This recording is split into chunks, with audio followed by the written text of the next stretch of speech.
Hello, everybody on Patreon. It is me, Mathis, with my good friend Scott, aka Delric, the DM, co-owner, co-runner of Lost Initiative, and you all paid for the tier or above the tier for the War Stories, which is when Scott and I get together with sometimes just him and me, sometimes with us and a friend, or maybe just Scott and somebody else, and talk about favorite characters or favorite moments that happened around tabletop D&D while we've played. Last episode, for the patrons, you got the tale of my anti-paladin, my half-orc anti-paladin, which was one of my favorite characters to play, but one of of him. There's probably a good one or two more stories left to him. Easily a couple more stories, like just really personal stuff. But today, for this particular one, it's going to be part one of a multi-parter that you'll get infrequently as we decide to talk about him. Probably my favorite character that I've ever played, the longest running character that I've ever played, the character that I hold closest to my heart.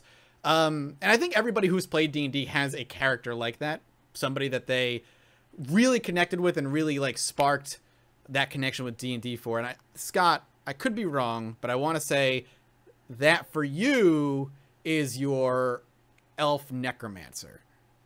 Oh, Levantis. Yeah. That am I incorrect in assuming that is the character for you that like you loved the most?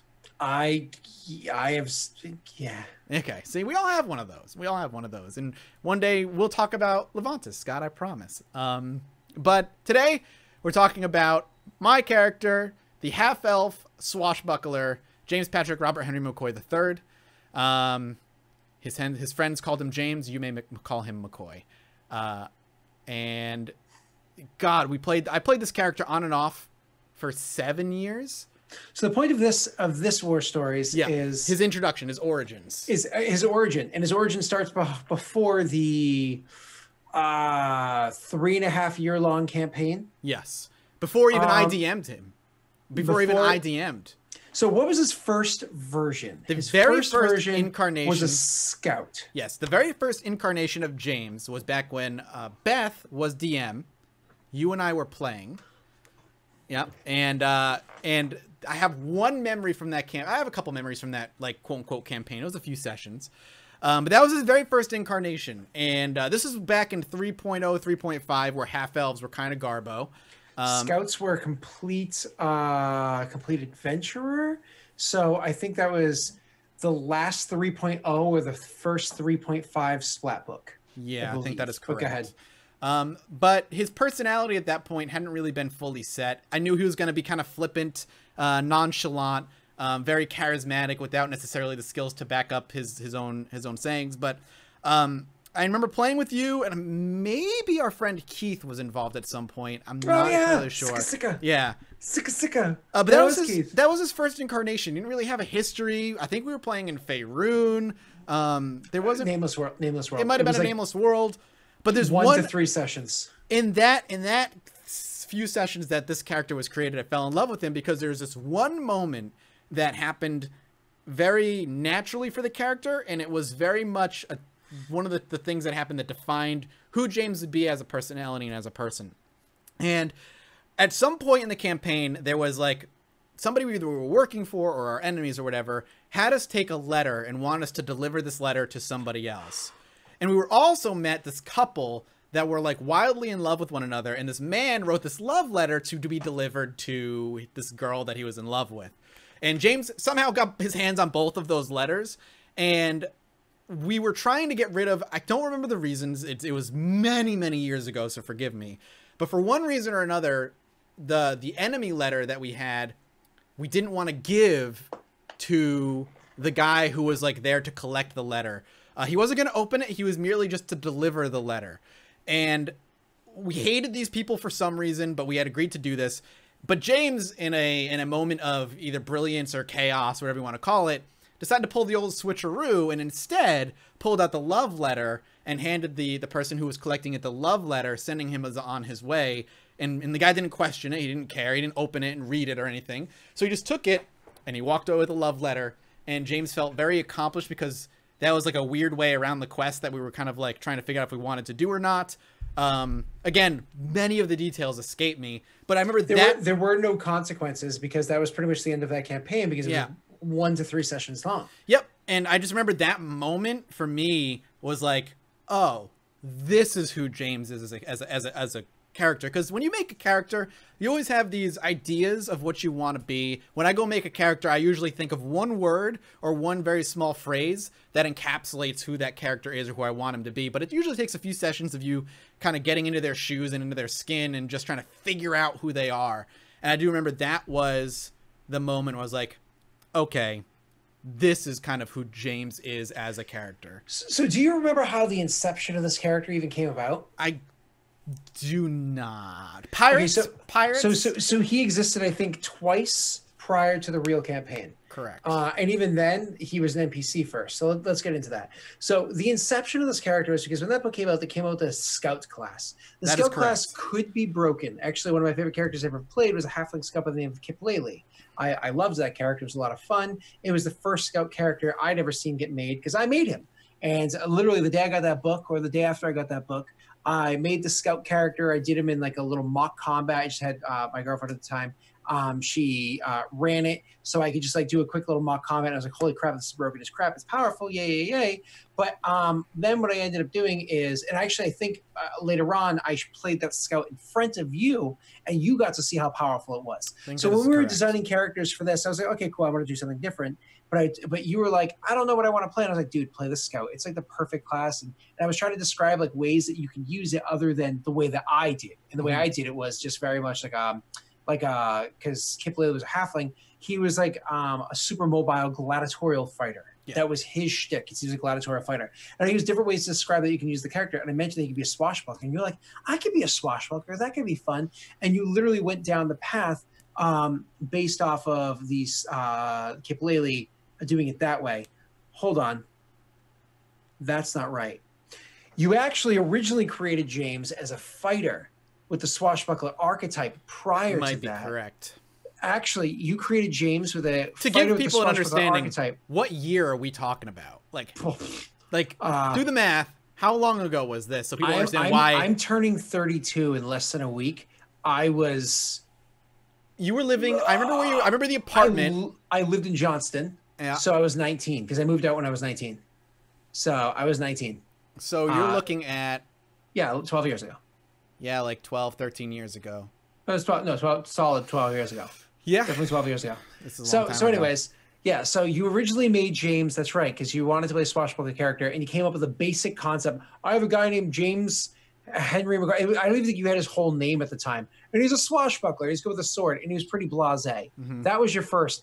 And then when you were like, oh, I don't know, and I was like, use this, and I mentioned swashbuckler. That's when you're like, oh, I could try James again. And this is when you found his personality. This is when you found the concept. I think maybe this is where you got the whole name. Actually, no, this isn't. This is where you started to get the name James Patrick McCoy or something like that was at the time. Then later on, his third iteration was you having him as an NPC. Correct. When we started the Eberron campaign, yes, you started him as an NPC. And I don't even think you classed him out at the time because you didn't need to. He's an NPC. And he was of House Lyrindar, and he was a captain of an airship over in Eberron. And so that's when he was, I'm James Patrick Robert Henry McCoy III. My friends call me James. You can call me McCoy. You know, like that was like the thing. Yeah, that was exactly.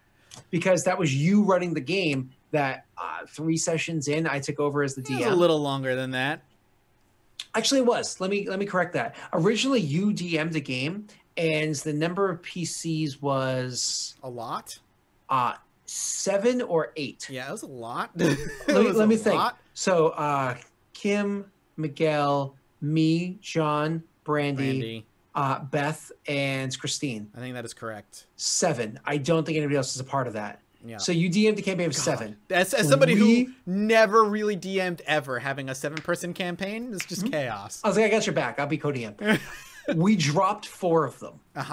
And went down to just we dropped 3 of them, went down to 4 of us. But then because of my personal life, we dropped 1 more. Yeah. And then we went down to just 3. So that was, I think, you ran maybe 2 sessions with the big group.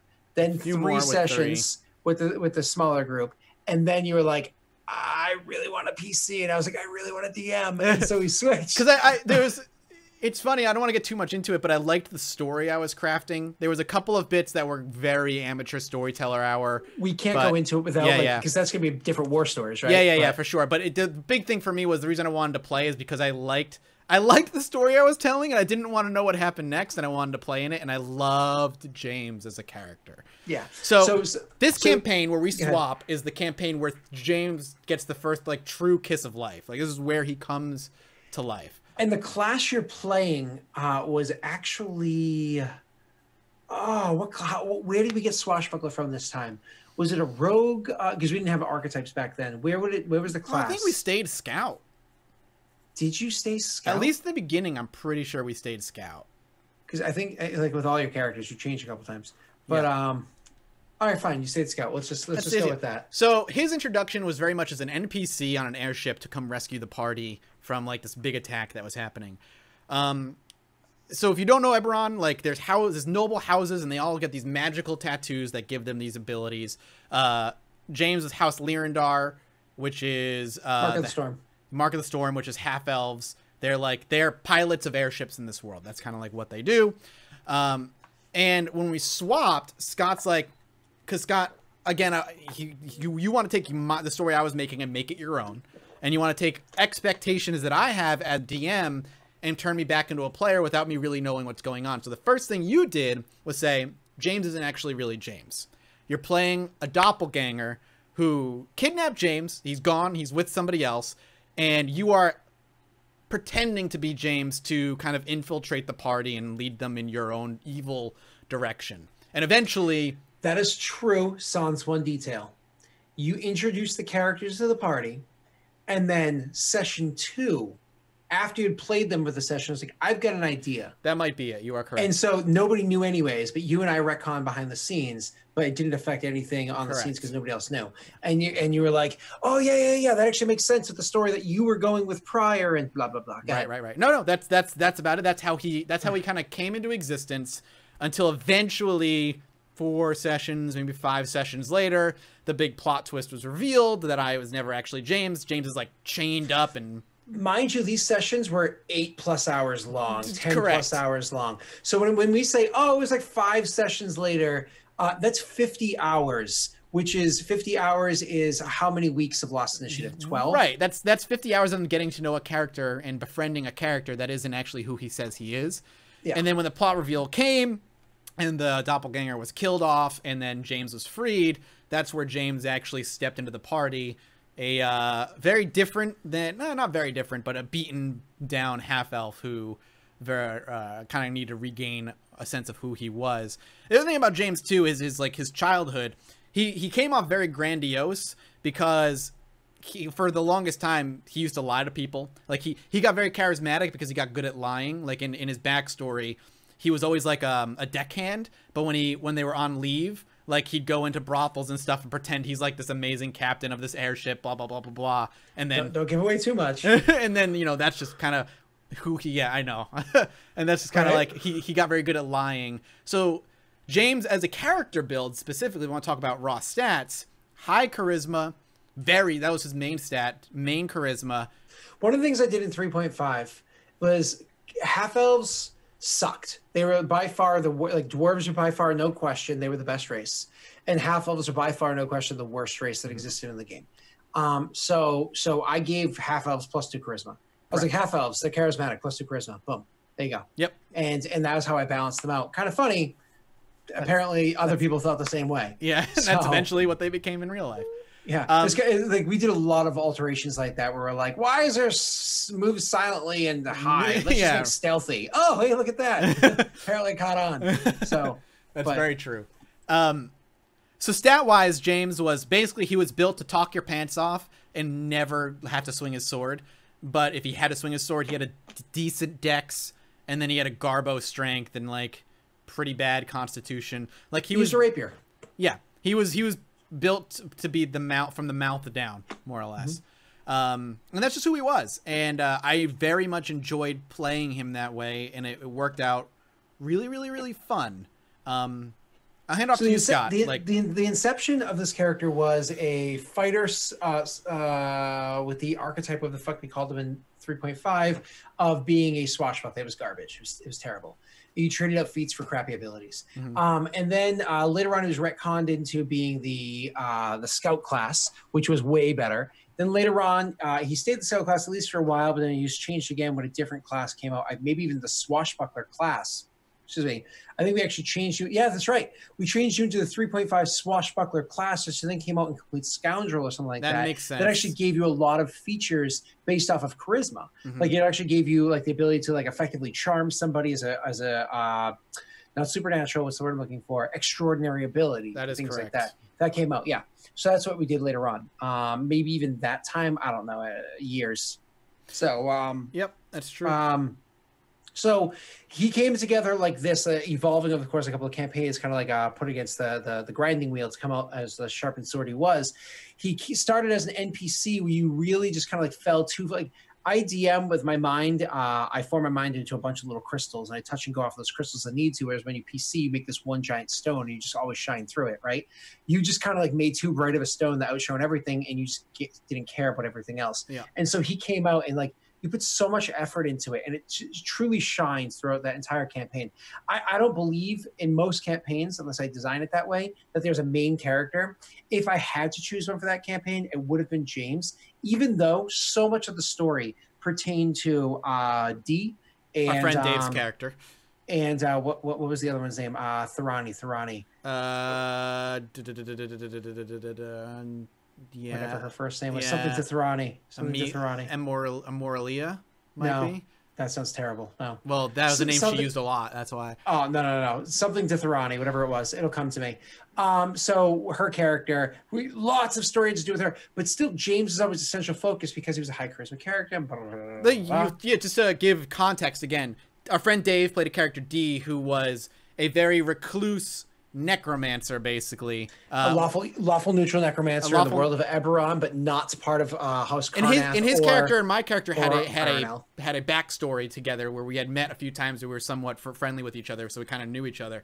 But he was not a talker, very to himself, much preferred the company of undead for the most part. He saw them as people. Yeah, he saw them as people, exactly. Except for like he got along with James really well, and we always looked out for each other. And then the other character was also kind of this another elf. She was very quirky, shadow caster, not really... Mark of Shadow. Didn't really do a lot of talking as well, so James very much had to be the mouth, or we wouldn't have had a mouth for the most part. She was from the Tome of Magic, the Shadowcaster class. Right. So anyways, there's a half-elf and two elves. There's an interesting... where elves are not at all what you think of in most D&D campaigns. So what I'm getting at is you had honed this thing into this really nifty concept or whatever. And so when he came out, he became this big bursting personality that could easily take over the show with how big his personality was. But that wasn't always a good thing. When he had his 3 major moments in the campaign where he was very, very down, he was very depressed for one reason, like magical or otherwise. His big personality didn't just like shine out and make the campaign like better. It like pulled everything down and made everything super miserable, and everybody just like it just really dragged on it. And I don't mean that in like oh Mike, you're ruining the game. I mean that in like you affected the campaign heavily in the whole tone for sessions to come because of just how that character was played. This is why I say I don't want you to play a half elf yet. We gotta wait. We gotta wait for the right moment. Yeah. You know what I mean? Because when you burst that out, it's gonna be a good time. I don't know. I don't want to give too much away. This is the origin of where Captain James came from, how it is that he came into being. This is by far your favorite character that you've ever played. We've hinted at him before. Every once in a while, we will do a war stories where we talk about James more. Like during those shore leaves when he was young, he met somebody there. We're going to go over Cassie sometime in the future. Yeah. And we're going to talk about the one who got away, and we're going to talk about all the wonderful stories. Years and years of D&D. And it's legit 3.5 years of gaming. Yeah. Of games that lasted 8 to freaking 17 hours. Yes. Oh man, you showing up after work and being like, guys, I gotta go to work. Like, Yep. Like I just didn't sleep for the last 16 hours. Yep. Our buddy Dave, who was going to law school, and like, I just won't do exams. I'll just keep playing. Like, there was this moments where you didn't want to stop playing and time would just whiz by because a lot of plot was happening, a lot of story was happening. But yeah, I think that's a good place to stop. Like, he went through a lot of iterations before he landed in Eberron, with the companions that he found himself with, an elf necromancer and an elf shadowcaster. And the adventures in Eberron, you know, the first adventures and how they became close and all that stuff, I think is I think we could easily make this, like, if we wanted to, like a 5-parter. If we really wanted to cram it, we could do like a 3-parter, but it's going to be 5 to 7 parts easily. Yeah, he is so and maybe there is a chance that one day we revisit that campaign because with the way I definitely want to see him off, but for now, know that he's my favorite character I've ever created. He's the one I really felt in tune with more than anything. Before I let you sign out, I have to ask. Yeah. And James is very different. And this is to everybody else too. This is everybody else that's watching this.